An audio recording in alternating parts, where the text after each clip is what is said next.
এই গল্পের শুরুটা হয় এক নীরব জনশূন্য মরুভূমি থেকে, যেখানে দূর দূরান্ত পর্যন্ত কোনো ঘর নেই। এখানে কোনো মানুষও নেই। এই এলাকায় মাত্র একটি ঘর আছে, সেটি রঘুর। রঘু রেলওয়ে গেটম্যান, যার কাজ ট্রেনকে সবুজ পতাকা দেখানো। কিন্তু এই রেল লাইন দিয়ে মাত্র 3টি ট্রেন যায়, এবং তাদের সময়সূচি রঘু খুব ভালো করে জানে। কারণ রঘু গত 10 বছর ধরে এই কাজ করে আসছে। গত 10 বছরে রঘু কোনো মানুষ দেখেনি, কারোর সঙ্গে কথাও বলেনি।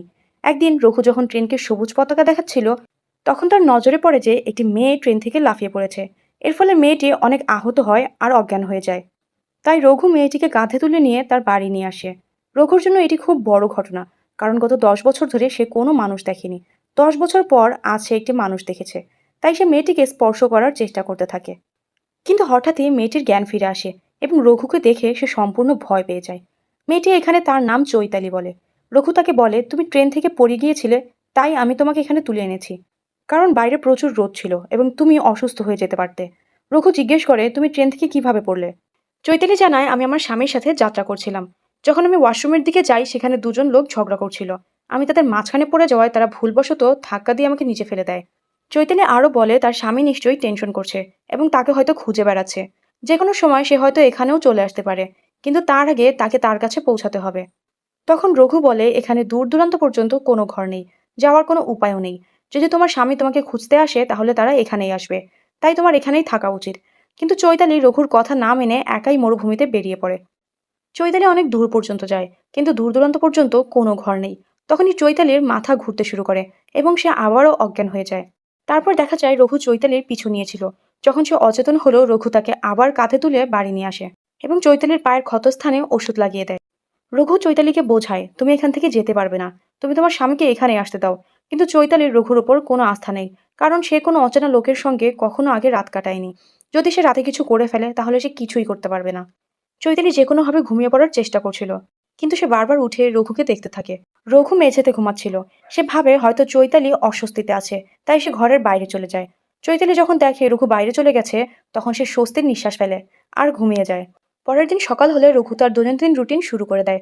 সে সকাল 4:30টায় ওঠে, অনেক দূর থেকে পানি এনে ফিরে। সকালবেলা একটি ট্রেন আসে, তাকে সবুজ পতাকাও দেখানো হয়। রঘু গত 10 বছর ধরে একই রুটিন ফলো করছে, এবং আজও সে কোনো ট্রেনের সময় নষ্ট করেনি। রঘু এখানে চৈতালিকে জানায় যে সে 10 বছর ধরে কোনো মানুষের সঙ্গে কথা বলেনি। তার কথা বলতে খুব ভালো লাগে। এখন চৈতালিও রঘুর ওপর কিছুটা বিশ্বাস করতে শুরু করে, কারণ রাতে সে তার সঙ্গে খারাপ কিছুই করেনি।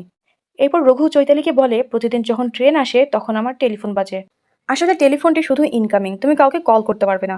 যে কল আসে শুধু তাদের সঙ্গেই কথা বলা যায়। তাই পরের বার টেলিফোন বাজলে আমি তাদেরকে তোমার বিষয়ে জানিয়ে দেবো। তাহলে তোমার স্বামী সহজেই তোমাকে খুঁজে পাবে। কিছুক্ষণ পরেই টেলিফোন বেজে ওঠে।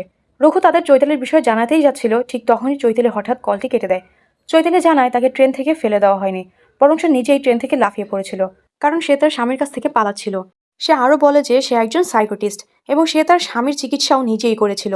এরপর চৈতালির ফ্ল্যাশব্যাক দেখানো হয়। সে জানায় কয়েক বছর আগে সঞ্জু নামে এক রোগী তার কাছে এসেছিল, যে খুবই বিষণ্ণ ছিল, কারণ তার স্ত্রী আত্মহত্যা করেছিল। এই শখ সঞ্জু সহ্য করতে পারেনি, এবং সে শকে চলে গিয়েছিল, যার কারণে সে বিষণ্ণতা থেকে বেরোতেই পারছিল না। তাই চৈতালি তার চিকিৎসা করছিল। কিন্তু এই চিকিৎসা এত সহজ ছিল না। আসলে এটি চৈতালির প্রথম কেস ছিল, তাই সে সঞ্জুকে অনেক বেশি সময় দেয়। ধীরে ধীরে সঞ্জু স্বাভাবিক হতে শুরু করে, এবং চৈতালি ও সঞ্জু বন্ধু হয়ে যায়। এভাবে তারা একে অপরের সাথে অনেক বেশি সময় কাটানোতে একে অপরকে তারা পছন্দ করতে শুরু করে। এদিকে সঞ্জুও পুরোপুরি সুস্থ হয়ে গিয়েছিল, তাই কয়েকদিনের মধ্যেই তারা দুজন একে অপরকে বিয়ে করে ফেলে। চৈতালির পরিবার এই বিয়ে কিছুতেই মানতে চায়নি, কারণ সঞ্জু একজন পাগল, এবং সে যে কোনো সময় আবারও আগের অবস্থাতে ফিরে যেতে পারে। কিন্তু চৈতালি তাদের কথা না মেনেই বিয়ে করেছিল। বিয়ের কিছুদিন পর থেকে সঞ্জুর আসল রূপ বের হয়। সে চৈতালির সঙ্গে খুবই খারাপ আচরণ করতে শুরু করে। সঞ্জু প্রতিদিনই মদ খেয়ে আসতো আর চৈতালিকে মারতো। চৈতালিও তার থেকে পুরোপুরি বিরক্ত হয়ে গিয়েছিল, আর এভাবেই সঞ্জু চৈতালির জীবন নষ্ট করতে থাকে। এরপর কাহিনী বর্তমানে ফিরে আসে, যেখানে চৈতালি এখন রঘুর উপর বিশ্বাস করতে শুরু করে। তাই সে গোসল করতে যায়। রঘুও তার জন্য অনেক দূর থেকে পানি এনেছিল। কিন্তু চৈতালি যখন গোসল করছিল, রঘু তখন চুপি চুপি তাকিয়ে দেখতে থাকে। যখন চৈতালি গোসল শেষ করে ঘরে ফিরে আসে, তখন রঘু তাকে জিজ্ঞেস করে, তোমার পিঠে যে দাগ আছে সেটা কিভাবে হয়েছে? চৈতালিও বুঝতে পারে যে সে গোসল করার সময় রঘু তাকে চুপি চুপি দেখেছে। সে জানায় এই চিহ্নটিও তার স্বামীই দিয়েছে। এরপর সে তার ফ্ল্যাশব্যাকের গল্প বলতে শুরু করে। চৈতালি বলে সে অনেক দিন সঞ্জুর নির্যাতন সহ্য করেছে, কিন্তু একদিন তার হাতে সঞ্জুর ডায়েরি পড়ে, যেখানে সে সবকিছু লিখে রেখেছিল। সেই ডায়েরি পড়ার পর চৈতালি জানতে পারে সঞ্জুর স্ত্রী আত্মহত্যা করেনি, বরং সঞ্জুই তার স্ত্রীকে হত্যা করেছিল। পাশাপাশি সে হাসপাতালের এক নার্সকেও হত্যা করেছিল। যেগুলো সব সঞ্জুর ওই ডায়েরিতে লেখা ছিল। চৈতালি সেই ডায়েরিটি পড়তে পড়তেই সঞ্জু সেখানে এসে পড়ে। সে চৈতালিকে ডায়েরি পড়তে দেখে ফেলে এবং তাকে খুব মারধর করে। এরপর পুলিশ থেকে বাঁচতে সঞ্জু চৈতালিকে নিজের সঙ্গে ট্রেনে করে কোথাও নিয়ে যাচ্ছিল, আর তখনই চৈতালি ট্রেন থেকে লাফিয়ে পড়ে। এরপর কাহিনী বর্তমানে ফিরে আসে। চৈতালি তার পুরো কাহিনী রঘুকে বলে দেয়। পুরো ঘটনা শোনার পর রঘু বলে, তোমার এবং আমার গল্প একদম একই রকমের। আমারও এই দুনিয়াতে কেউ নেই, আর তোমারও। তুমি চাইলে আমরা খুব সহজে এখানে জীবন কাটাতে পারি। কিন্তু চৈতালি বুঝতে পারে না রঘু আসলে কি বলতে চাইছিল। ঠিক তখনই ট্রেনের সময় হয়ে যায় এবং রঘু পতাকা দেখাতে চলে যায়। এরপর চৈতালি রঘুর কাজে হাত লাগায়। সে তার জন্য খাবার তৈরি করে এবং তার ঘর পরিষ্কার পরিচ্ছন্ন করে দেয়। তখনই চৈতালির হাতে কিছু একটা পড়ে। সেটা আসলে কিছু সংবাদপত্রের কাটিং ছিল, যেখানে লেখা ছিল যে একজন লোক 4 জনকে হত্যা করে পালিয়ে গিয়েছে।